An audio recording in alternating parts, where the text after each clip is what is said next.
Hello everyone, welcome to our online classes. This video lecture is for class 9th. Okay students, in this video lecture we will study about the chapter number first of physics, which is named as motion. Okay student, you always seen that the flying bat, flying birds, moving car, flowing water, blowing winds, ये सारी चीजें आपने देखी हुई होंगी. इन चीजों का क्या मतलब है? मतलब मैं ये पूछना चाहती हूँ कि ये चीजें किस पोजीशन में है. What is its position? तो आप कहेंगे कि ma'am these are in motion. Then what is the actual mean of motion student? Motion का actual mean क्या होता है? What is motion? How can we describe the motion? What is the nature of motion? हम किस चीज को motion में कहेंगे और किस चीज को हम rest में बोल सकते हैं. So let's see motion. A object, कोई ऐसा ऑब्जेक्ट या कोई भी object is said to be in motion if it goes on changing its position. It means एक ऐसा ऑब्जेक्ट जो समय के साथ it means time to taken, समय के साथ अपनी स्थिति को परिवर्तित कर देता है. परिवर्तित इट मीन्स बदल देता है. उसे हम क्या कह सकते हैं? Object is in motion. Object कैसा है? मोशन में है. फॉर एग्जाम्पल कि अगर आप अपने घर से स्कूल जा रहे हैं, ओके, तो आपको अपने स्कूल पहुंचने में 10 मिनट लगते हैं. जब आप अपने घर से निकले तब आप स्कूल के रिस्पेक्ट में या अपने घर के रिस्पेक्ट में किसी अदर पोजीशन पे थे. इट मीन्स आप रोड पर थे. थोड़ी देर बाद इट मीन्स 2-3 मिनट के बाद आप कुछ और आगे बढ़ गए, फिर आगे बढ़ गए. 10 मिनट में आप अपने जो भी डेस्टिनेशन है वहां पर आप पहुंच रहे हैं. इसका मतलब क्या है कि जो ये टाइम ड्यूरेशन लगा है 10 मिनट, ये क्या चीज डिस्क्राइब कर रहा है? क्या इस 10 मिनट में आप एक ही पोजीशन पर खड़े रहे हैं? बिल्कुल नहीं. आपने अपने घर से स्कूल तक का एक कॉमन सा पाथ कवर किया. इट मीन्स आपने समय के साथ अपनी पोजीशन को चेंज किया. सो जब आप अपने घर से स्कूल जा रहे थे, यानी कि when you was traveling, you was in motion. जब आप ट्रैवल कर रहे थे उस समय आप किस में थे? मोशन में थे.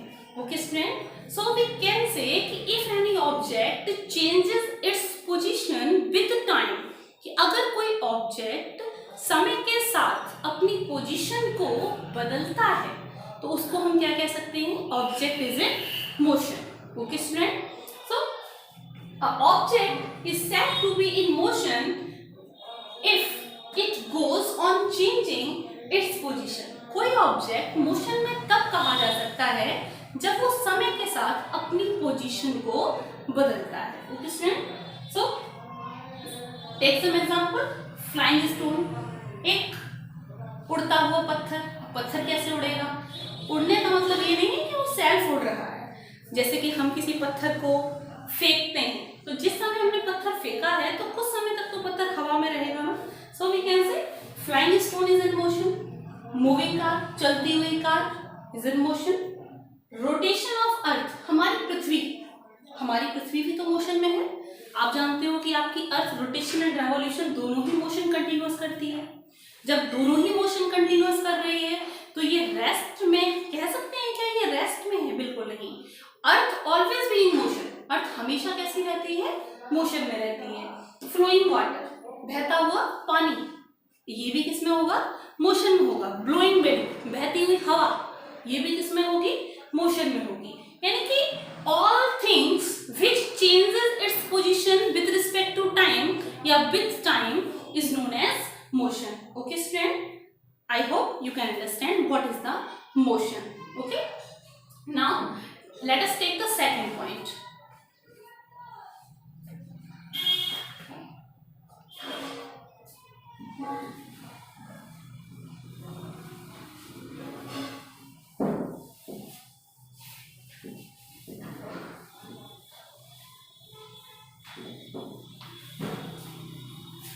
Second point is rest. What is rest? How can you describe rest? Rest, it means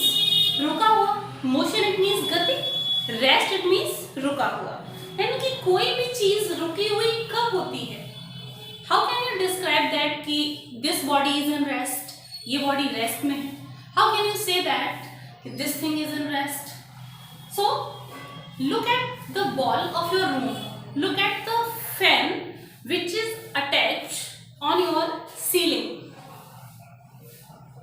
अगर आप अपनी वॉल्स को देखते हैं, वॉल इट मीन्स आपकी कमरे की जो दीवारें हैं, वो सारी वॉल अगर आप देखते हैं तो क्या कल वो दीवारें कहीं और थी और आज कहीं और हैं, या फिर हम ये कहें कि 1 घंटे पहले आपके कमरे की दीवारें कहीं और थी और 1 घंटे के बाद कहीं और हो गई? नहीं, दे does not change its position, वो अपने पोजीशन को चेंज नहीं करती। सिमिलरली आपकी सीलिंग पर लगा हुआ पंखा, यानी कि आपके कमरे के सीलिंग पर जो पंखा लगा हुआ है, फैन लगा हुआ है, वो भी एक ही पोजीशन पे लगा हुआ है। जब वो स्विच्ड ऑफ है, तो जो पंखे की एक्सिस है, एक्सिस ऑफ रोटेशन जिसके अलोंग पंखा घूम रहा है, वो एक्सिस किस में है?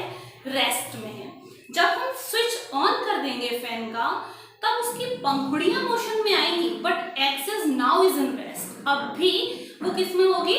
रेस्ट में होगी। For example, look at the watch which placed on the wall of your room. उस घड़ी को देखिए जो आपके कमरे की दीवार पर लगी हुई है।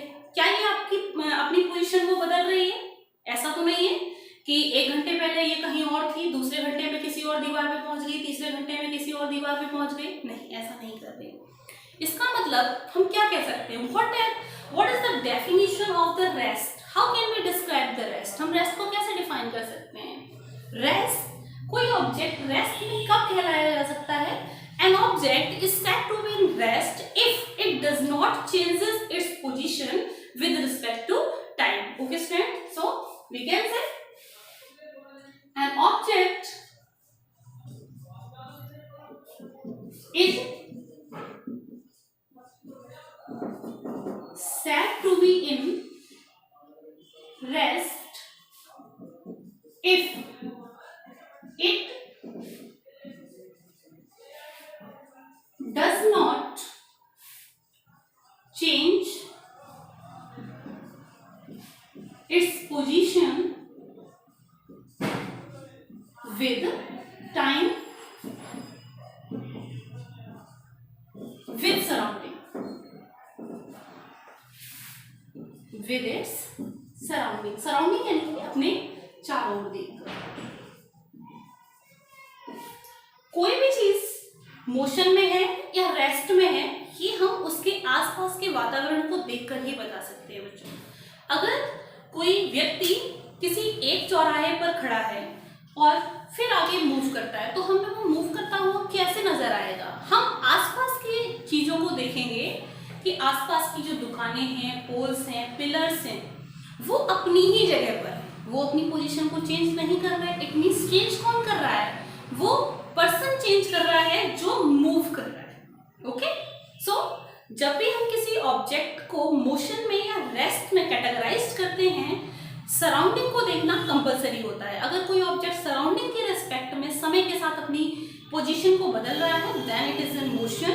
अगर नहीं बदल रहा है, सराउंडिंग भी उसका सेम है, टाइम बढ़ रहा है, बट पोजीशन चेंज नहीं हो रही है, then we can say object is in rest. Okay students, for example,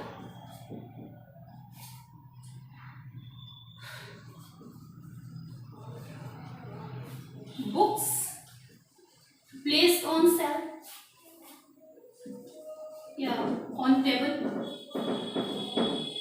table पे रखी हुई किताबें। 1 घंटे पहले हमने देखा एक टेबल पर किताबें रखी, दूसरे घंटे में जब हम आते हैं वो किताबें उसी जगह पर हैं, तीसरे घंटे में जब हम आते हैं वो अभी भी उसी जगह है। इसका मतलब क्या है? इसका मतलब ये है बच्चों कि वो अपनी पोजीशन को टाइम के साथ चेंज नहीं कर रहे हैं। ओके, अब आप बता सकते हैं कि बुक रेस्ट में है या मोशन में है? We can say that books are in rest. Books कैसी हैं हमारी? रेस्ट में है। Come to the third point. Third point is reference point.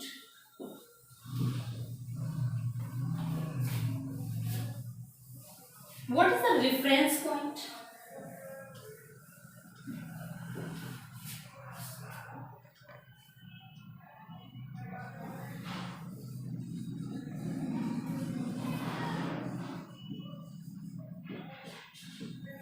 What is reference point? Reference point student हम किस चीज को बोलेंगे?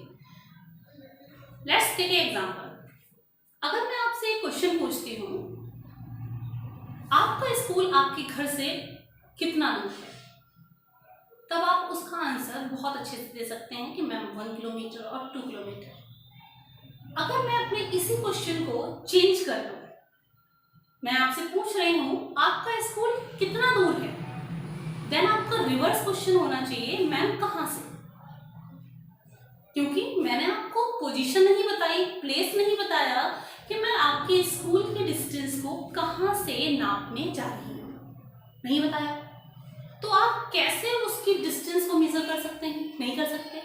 किसी भी ऑब्जेक्ट की डिस्टेंस को मेजर करने के लिए we have to require a reference point. So we have to require a reference point to describe the position of an object. Okay student, the point which needs, या कह सकते हो कि the point which is necessary to describe the specific location of an object is known as reference point. कोई भी ऐसा point जिससे हम किसी भी ऑब्जेक्ट की एक्चुअल डिस्टेंस को मेजर करते हैं उसको क्या कह सकते हैं? Reference point. So now reference point, a point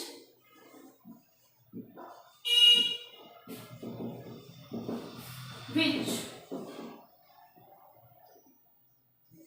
required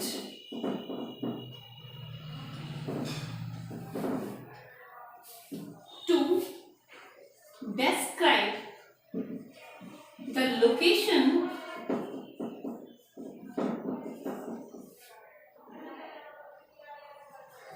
of an object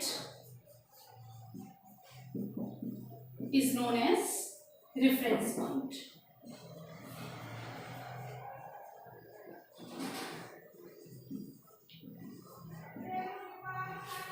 Okay student, now fourth topic is origin. Origin क्या होता है students? What is origin? A particular or a specific reference point which helps to measure the actual distance of an object is known as the origin. मतलब एक वह actual measurement या actual point जो किसी भी ऑब्जेक्ट के measurement के लिए, उसकी डिस्टेंस के